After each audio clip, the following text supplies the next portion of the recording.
मी किशोर सुभाष सोंदडे, राहणार भुरोडा, तालुका कारंजा, जिल्हा वाशिम, भुरोडा येथील रहिवासी असून माझी व्हिडिओ बनवण्याचं कारण माननीय गट विकास अधिकारी महोदय साहेब, हा व्हिडिओ बनवण्याचं कारण आमच्या गावामध्ये बऱ्याच कामामध्ये भ्रष्टाचार झालेला आहे आणि खास म्हणजे नळ योजनेमध्ये माझे बाबाचा मृत्यू झालेला होता आणि आम्ही मृत्यू दाखल्यासाठी नोंद केली होती ग्रामपंचायतमध्ये. तर ग्रामपंचायतने आम्हाला दाखला 2 महिन्यानंतर दिला आणि सक्तीनं दिला.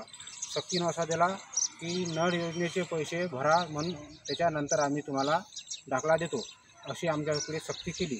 आम्ही नळ योजनेचे 2000 रुपये भरले आहे आणि त्याची पावतीसुद्धा माझ्यापाशी आहे. त्याची पावती आहे 2000 भरण्याची.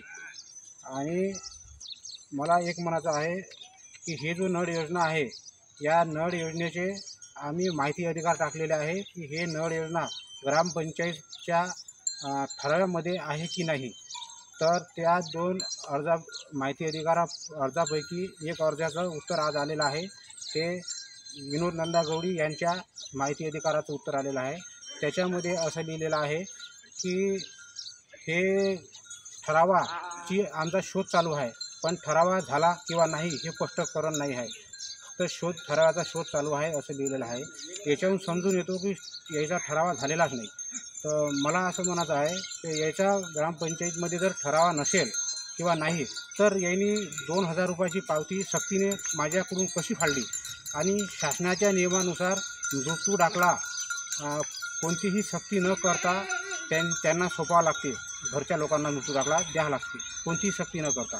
पण यांनी अशी सक्ती केली की तुम्हाला नळ योजनेचे पैसे भरावेच लागेल, तेव्हा आम्ही तुम्हाला दाखला देऊ. तुम्हाला कोण सक्ती केली? म्हणजे मृत्यू दाखला पाणीपट्टी भरावा म्हणून ग्रामपंचायत सचिव आणि कार्यकर्ते सरपंचासहित सरपंचांनी असं म्हटलं होतं.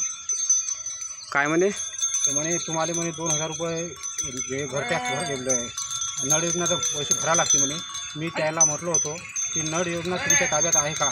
तर त्यानं मला त्यावेळेस हो लावून दिलं होतं आणि माझ्यापासून 2000 रुपयाची पावती खाल्लेली आहे.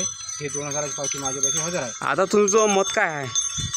आता माझं मत असं आहे की हे नळ योजना तुमच्या जर ताब्यात नाही आहे, आजच्या माहिती अधिकाराच्या याच्यातून आम्हाला माध्यमातून माहीत पडलेलं आहे की हे नळ योजनेचा शोध चालू आहे. याचा अर्थ हे नळ योजना ग्रामपंचायत ताब्यात नाही आहे. तर मग ग्रामपंचायतच्या ताब्यात नाही आहे, तर आमच्या हे पावत्या फाडल्या कशा काय? हे आम्हाला आमचे पैसे परत मिळावं. आणि याच्यावर जो भ्रष्टाचार करत आहे याबद्दल काय तुमचं मत काय आहे? मग सरपंच सचिव यांनी भ्रष्टाचार केला आहे, आता तुमचं काय मत आहे? तर याच्यावर माझं हेच मत आहे फक्त का हे लोकापकडे असं झालेलं नाही पाहिजे डबल. आणि याच्यात काहीतरी चौकशी थोडीफार येणार सबक शिकावं जरासा शासनाने.